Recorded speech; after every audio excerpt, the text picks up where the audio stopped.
আজকের রেসিপি গাজর আর বাঁধাকপি দিয়ে একটা পকোড়া মতন বানিয়েছি। তো চায়ের সাথে ভীষণই ভালো যায় বিকেলে। তো প্রথমতে গ্রেটারে আমি গ্রেট করে নিয়েছি বাঁধাকপি আর গাজরটা। তারপরে এভাবে গ্রেট করার পর একটা রস জমে থাকে, সেটা কিন্তু চেপে ফেলতে হয়।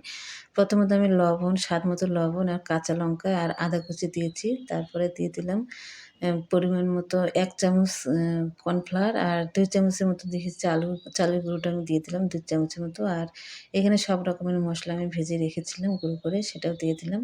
তার সঙ্গে দিচ্ছি কালো জিরে। আর এভাবে সবটাই ইয়ে হালকাভাবে মেখে নিলেই কি সুন্দর একটা আঠালো ভাব চলে আসবে। একটু হলুদ গুঁড়োও দিয়ে দিয়েছিলাম। তো আমি গোল, গোল শেপ দিয়ে নিয়েছি। তো এইভাবে গোল, গোল শেপ দেওয়ার পর তারপর একটা কড়াই আমি বসিয়েও দিয়েছি এদিকে। বসিয়ে দেওয়ার পর হালকা গরম থাকতেই কিন্তু এভাবে বলগুলো ছেড়ে দিতে হবে। নইলে কিন্তু আবার উপর থেকে কালার চলে আসবে। হালকা তাপে কিন্তু ভেজে নিয়েছি ৫-৬ মিনিট ধরে।